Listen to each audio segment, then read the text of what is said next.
สวัสดีค่ะยินดีต้อนรับท่านผู้ชมทุกท่านเข้าสู่รายการเบิงแล้วรวยชาแนลค่ะพี่น้องค่ะมาพบมาพอกันกับในเสาร์ของมื้อวันที่24นะคะเดือนกรกฎาคมนะคะปีพุทธศักราช2569นะคะพี่น้องค่ะมื้อนี้ค่ะพาพี่น้องบ้านเฮาสุขุสุขคนนะคะมาติดตามรับชมรับฟังแนวทางนะคะ จากปูปลาซาหวยค้าแข่งพี่น้องสำหรับคลิปนี้นะคะเป็นแนวทางขามโค้งมื้อนี้ปูแล้วมีแนวทางน้ำตาเทียนจากปูวัดกูแก้วมาฝากคือเก่าด้วยค่ะพี่น้องคะเอาเสาร์นี้นะคะแนวทางของปูปลาซาหวยค้าแข่งสิเดมาเป็นตัวใดพี่น้องมาติดตามรับชมรับฟังคลิปนี้พร้อมๆกันค่ะแต่ผู้ค้ากล่าวนมัสการนะคะเจริญพรญาติโยมสาธุชนคนใจบุญที่ฟังรายการหรือว่าเป็นFCของเบิงแล้วรวยและฟังเสียงปูปราศาสตร์ในขณะนี้ขอเจริญพรทุกผู้ทุกคนเด้อค่ะมื้อนี้เป็นมื้อเช้าวันที่24กรกฎาคมเป็นวันศุกร์สุดสัปดาห์มื้ออื่นมันจังสี่ธรรมดาแล้วหลวงปู่วัดกูแก้วกำแพงเพชรเนี่ยเพิ่นเฮ็ดหลวงปู่ต้องไปหลวงปู่ปราสาทต้องไปเป็นกำลังใจเพิ่นต้องไปนั่งเบิ่งเพิ่นเฮ็ดค่ะแต่บังเอิญมือว่านนี่ไปอยู่แต่มือก่อนมือมันออกบ่ถือบ่ได้ไปมือวันพระบ่ได้ไปพอดีมือเช้าก็บ่ได้ไปอีกโยมฟังตั้งใจฟังเด้อให้มันใบเวลา6นาที7นาทีก่อนเพราะว่า YouTube เพิ่นก็ให้บังคับให้ได้เวลาเด้ธรรมดาแม่นบ่โยมน้อยเบิ่งแล้วรวยแม่นค่ะผู้ค้ามื้อเช้านี้ปู่ปราสาทบ่ได้ไปเบิ่งปู่วัดคูแก้วกำแพงเพชรเฮ็ดแต่ว่าเพิ่นส่งมาทางไลน์เรียบร้อยแล้วคือว่ามันเป็นจังซี่สาเหตุว่าสิไปอยู่บ่ดีบังเอิญไอ้เจ้าภาพหรือว่าเจ้าคุณเพิ่นส่งพากับโยม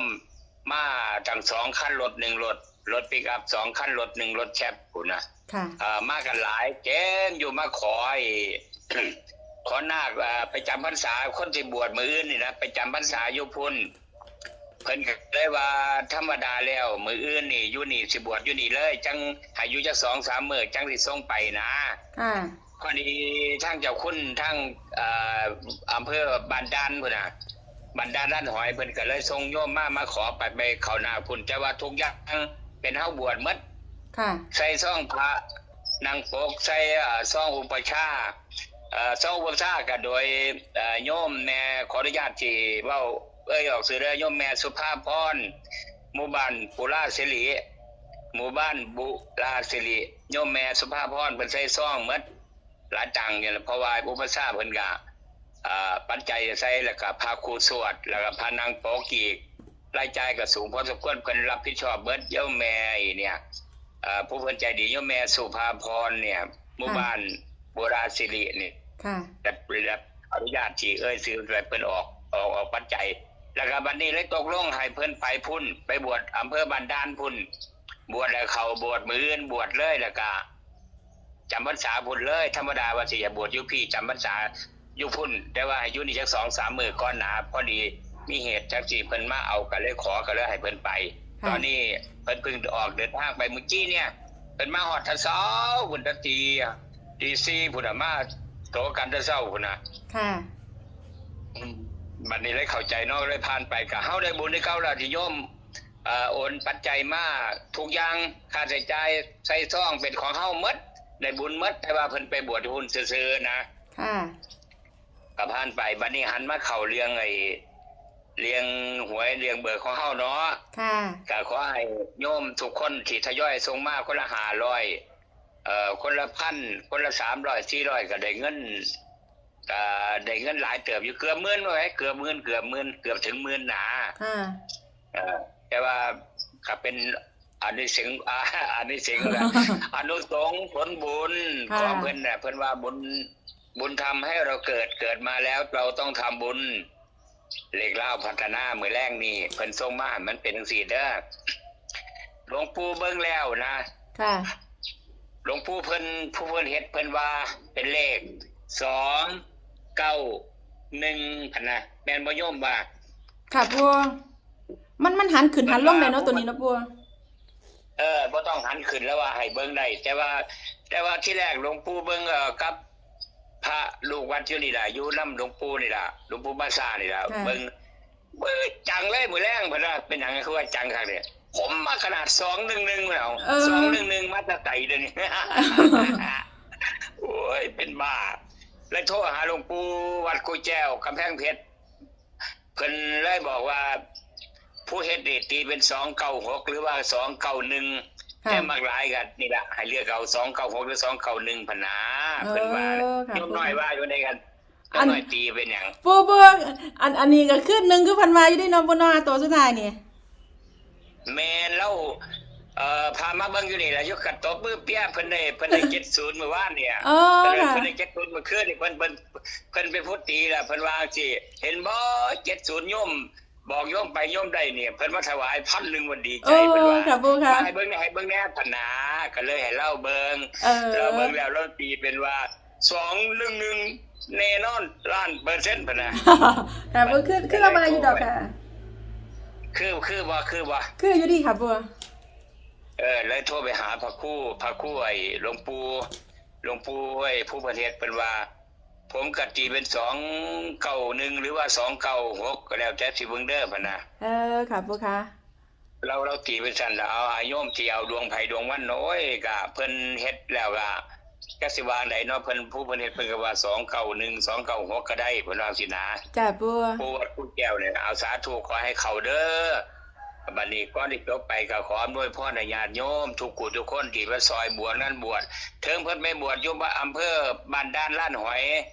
ไปบวชแล้วอยู่จำพรรษาพุ่นเลยเพิ่นขอไปเนาะเพิ่นขอไว้เนาะเพิ่นพระบ่ครบสายธรรมยุทธ์นี่ต้องให้ครบ5ดิเพิ่นจังรับกฐินได้ ค่ะ ถ้าบ่ครบ5นี่เพิ่นห้ามมีกฐินเด้ห้ามมีกฐินให้ว่าผ้าป่าไปเลยฉะนั้นญาติโยมทุกผู้ทุกคนก็ขอให้ตั้งใจที่ทำบุญไปแล้ว โดยเฉพาะโยมแม่เป็นอุปถากที่โยมแม่ชื่อแล้วม่วนโยมแม่สุภาพรหมู่บ้านปูราสิรินะ ค่ะ นะครับแล้วก็โยมแม่หลายๆคนล่ะแต่ที่ทุกคนบ่ได้เอ่ยนามและเอ่ยนามอย่าสุน้อยใจเด้อได้บุญทุกคนขอให้โชคดีอยู่ดีมีแห้งมื้อแรกนี่ขอให้ได้2 1คือภาวะเนี่ย แต่ว่าหลวงปู่ผู้ประเทศว่า291พนะขอจบชานี้ขอเจริญพ